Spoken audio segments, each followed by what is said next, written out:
Genesis chapter 3. The serpent's craft, the fall of our first parents, their punishment, the promise of a Redeemer.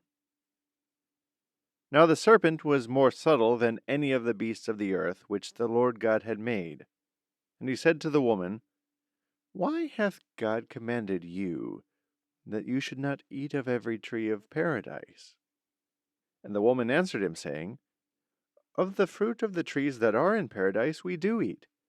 But of the fruit of the tree which is in the midst of paradise, God hath commanded us that we should not eat, and we should not touch it, lest perhaps we die. And the serpent said to the woman, No, you shall not die the death. For God doth know that in what day soever you shall eat thereof, your eyes shall be opened, and you shall be as gods, knowing good and evil.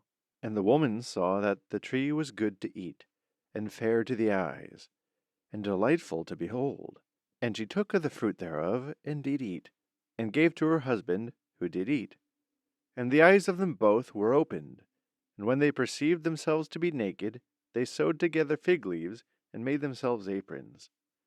And when they heard the voice of the Lord God walking in paradise at the afternoon air, Adam and his wife hid themselves from the face of the Lord God, amidst the trees of paradise. And the Lord God called Adam, and said to him, Where art thou? And he said, I heard thy voice in paradise, and I was afraid, because I was naked, and I hid myself. And he said to him, And who hath told thee that thou wast naked? But that thou hast eaten of the tree whereof I commanded thee that thou shouldst not eat? And Adam said, The woman, whom thou gavest me to be my companion, gave me of the tree, and I did eat. And the Lord God said to the woman, Why hast thou done this? And she answered, The serpent deceived me, and I did eat. And the Lord God said to the serpent, Because thou hast done this thing, thou art cursed among all cattle and beasts of the earth. Upon thy breast shalt thou go, and earth shalt thou eat all the days of thy life. I will put enmities between thee and the woman, and thy seed and her seed, and she shall crush thy head, and thou shalt lie in wait for her heel.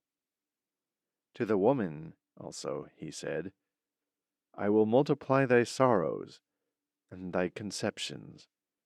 In sorrow shalt thou bring forth children, and thou shalt be under thy husband's power, and he shall have dominion over thee. And to Adam he said, Because thou hast hearkened to the voice of thy wife, and hast eaten of the tree whereof I commanded thee that thou shouldst not eat, cursed is the earth in thy work. With labor and toil shalt thou eat thereof all the days of thy life. Thorns and thistles shall it bring forth to thee, and thou shalt eat the herbs of the earth. And in the sweat of thy face shalt thou eat bread till thou return to the earth, out of which thou wast taken. For dust thou art, and into dust thou shalt return. And Adam called the name of his wife Eve, because she was the mother of all the living. And the Lord God made for Adam and his wife garments of skins, and clothed them. And he said, Behold, Adam is become as one of us, knowing good and evil. Now, therefore, lest perhaps he put forth his hand, and take also of the tree of life, and eat, and live forever. And the Lord God sent him out of the paradise of pleasure, to till the earth from which he was taken.